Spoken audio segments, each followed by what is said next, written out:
आज हम शुरू करेंगे अध्याय 11 रचनाएं। इसके अंतर्गत हम क्या करेंगे, जो प्रश्न हमको दिए गए हैं इसके साथ साथ मैं आपको बताते रहूँगा। तो मुख्य रूप से इसमें जो है पिछले कक्षाओं में कक्षा 6 में 7 में 8 में 6 में आपने कोणों को बनाना सीखा था। कक्षा 7 में हमने त्रिभुजों की रचना आपको बताई थी। कक्षा 8 में चतुर्भुजों की रचना थी।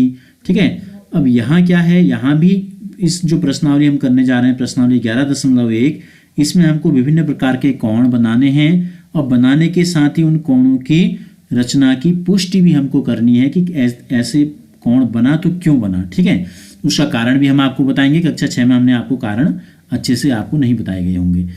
तो सबसे पहले जो प्रश्न हमको दिया गया, एक दी हुई किरण के प्रारंभिक बिंदु पर 90 अंश का कोण की रचना करनी है और कारण सहित रचना की पुष्टि भी हमको करनी है।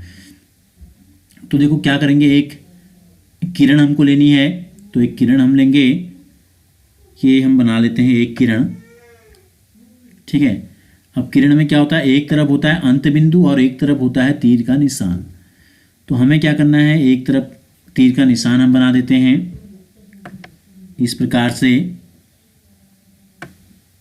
ठीक है, तो ये हो गई हमारी किरण। प्रारंभिक बिंदु क्या होगा इसका, ये वाला बिंदु इसका प्रारंभिक बिंदु है। यहाँ पे हमें बनाना है 90 अंश का कोण। तो देखो 90 अंश का कोण बनाने के लिए हमको किस चीज़ की जरूरत पड़ेगी, सबसे पहले मैं आपको बताता हूँ।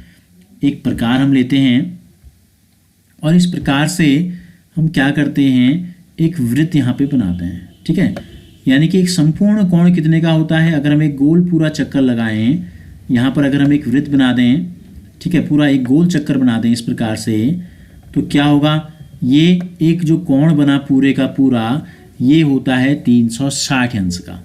ठीक है, पूरा कोण कितने का है, 360 अंश का कोण इसमें बनता है।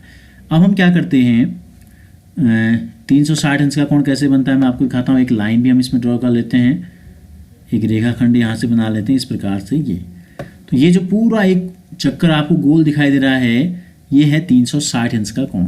अब हमने त्रिज्या के बराबर, ठीक है, इसको कम या ज़्यादा हमें नहीं करना है, इसको हम नाप लेते हैं। देखो प्रकार के बीच की जो दूरी है, ये परिधि को टच कर रहा है, बिल्कुल जितनी दूरी हमने ली थी बिल्कुल उतनी है।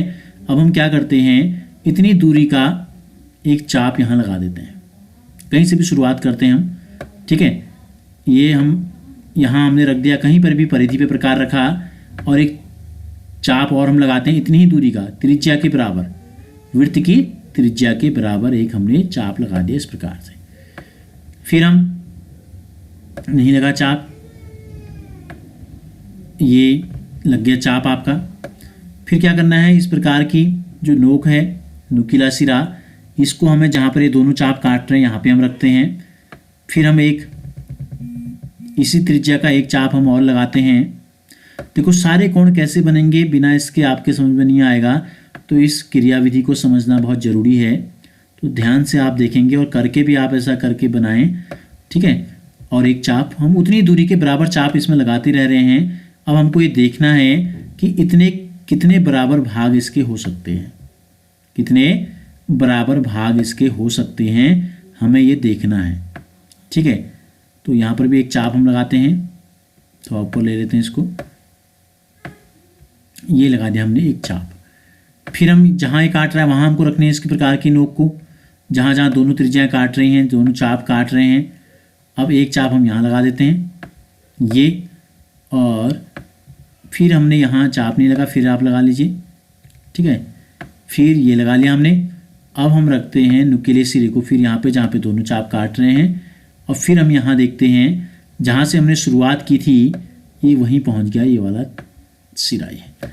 तो यानी कि इस वृत्त की जो परिधि है, इसके कुल कितने भाग हो गए, अब गिनो कितने हो गए,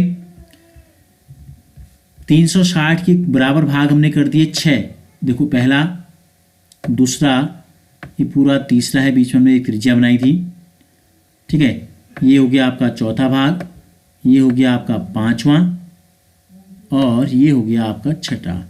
तो यानी कि 360 अंश, जिसको कि हम संपूर्ण कोण भी कहते हैं, उसके हमने 6 बराबर भाग कर दिए। कितने बराबर भाग कर दिए हमने, 6 बराबर भाग हमने कर दिए। ठीक हो गया, तो 360 के 6 बराबर भाग करेंगे तो कितना आएगा, 360 में 6 का भाग देंगे तो 60 आ जाएगा। यानी कि प्रत्येक कोण बन गया 60 का। तो इससे ये निष्कर्ष निकला, अगर साइन फी लेते हैं यहाँ हमने एक लाइन खींची और प्रकार की सहायता से अगर हम दो बराबर चाप लगा दें इस बिंदु पे और इसको हमने यहाँ लिया, ठीक है, इस प्रकार से, और हम एक चाप लगाएं, ये हमने एक चाप लगाया और इतनी ही दूरी का एक चाप हम इसमें और काट दें, अगर इतनी ही दूरी का एक चाप अगर हम यहाँ से काट दें तो यानी कि जो कोण बनेगा, अभी हमने देखा कितने के बने थे, 60 अंश के कोण बने थे। तो इस प्रकार ये बन जाता है हमारा 60 अंश का कोण। जहाँ पर दोनों चाप काट रहे हैं इसको अगर हम मिला दें इस प्रकार से तो क्या बन जाता है, ये बना 60 अंश का कोण। तो 90 के लिए हम क्या करेंगे, 60 का बनाएंगे और 60 में कितना जोड़ेंगे, 30 जोड़ देंगे तो 90 बन जाएगा। तो 30 कैसे बनाएंगे, ये 60 अंश का कोण है तो 30 कैसे करते हैं, 60 का आधा कर देते हैं। देखो इतना है 60, तो क्या करते हैं, आधा करने के लिए पिछली कक्षाओं में भी आपने सीखा है, इस दूरी को थोड़ा कम करते हैं, पूरे से थोड़ा कम या आधे से थोड़ा ज़्यादा, हम दोनों प्रकार से कह सकते हैं, और एक चाप लगा देंगे ऊपर की तरफ इस प्रकार से ये, और इतनी ही दूरी का एक चाप जो है इसके दूसरे सिरे से, यहाँ से जहाँ ये लाइन को काट रहा है यहाँ से लगाएंगे। तो इस प्रकार जब हम मिलाते हैं तो ये बन जाता है आपका 30 अंश का कोण। तब ये क्या बन जाता है, ये जहाँ काट कर रहे हैं इसको अगर मिला दें इस प्रकार से तो ये बन जाता है 30 अंश का कोण। तो 90 अंश का बनाने के लिए हमें एक 60 अंश का कोण बनाना पड़ेगा, एक 30 अंश का कोण बनाना पड़ेगा। तो 60 में अगर 30 जोड़ेंगे तो बन जाएगा 90 अंश का कोण। ठीक हो गया। अब हम यहाँ बनाते हैं, देखो क्या करते हैं, आप प्रकार में एक निश्चित दूरी ले लो, कोई भी एक दूरी आपने ले ली, इतनी दूरी अगर हमने ले ली, ठीक है, इसको लॉक कर देते हैं ताकि हिले नहीं। अब यहाँ पर हम एक चाप लगाते हैं इस प्रकार से, ये हमने एक चाप लगा दिया। अब हम क्या करते हैं, ये दूरी देखो फिक्स है इतनी, इसमें कोई चेंजेस हमको नहीं करने हैं, ठीक है। उतनी ही दूरी का एक चाप हमको लगाना है इस चाप को काटते हुए, जैसे कि हमने यहाँ आपको बताया था, देखो कितने अंश का कोण बना, 60 अंश का बन गया। तो ये दूरी जो है ये 60 अंश का निर्धारण कर रही है, उतनी ही त्रिज्या के बराबर। अब अगर हम यहाँ रख दें और एक चाप और हम यहाँ लगा दें तो कितने का हो गया, 60 और 60 120 का कोण बन गया। अब ये 60 है और ये 120 है, तो इन दोनों के बिल्कुल बीच में जो होगा वो होगा 90। तो इन दोनों का आधा कर देते हैं। आधा करने के लिए हमने क्या बताया आपको, इस दूरी को थोड़ा कम करते हैं आधे से अधिक अनुमान से, और एक चाप जो है हम ऊपर की तरफ लगाएंगे, एक चाप यहाँ से हम लगाएंगे ऊपर की तरफ इस प्रकार से, और इस सिरे को यहाँ रख देंगे और एक चाप हम इस उतनी दूरी का एक चाप हम इस तरफ भी लगा देंगे। ये तो ये हो गया 60 और 120 के बिल्कुल बीच में, इन दोनों का आधा कर दिया तो इन दोनों के बीच में होता है 90। अब हम क्या करेंगे, जो किरण का प्रारंभिक बिंदु हमने लिया था ये, इससे जहाँ पर ये दोनों चाप काट रहे हैं इसको मिलाते हुए एक लाइन हम खींच देंगे, तो ये बन जाएगा हमारा 90 अंश का कोण। अब हम चांदा की सहायता से जांच भी कर सकते हैं कि 90 अंश का कोण बना या नहीं बना। और जैसे जैसे आपने बनाया, देखो चांदा से नाप लिया हमने, कितने का बना, 90 अंश का कोण बन गया। तो पुष्टि हमने किस प्रकार से की, देखो ये 60 अंश का कोण हमने आपको बनाना पहले सिखाया, 60 में 30 और जोड़ दिया तो हो गया 90 अंश का कोण।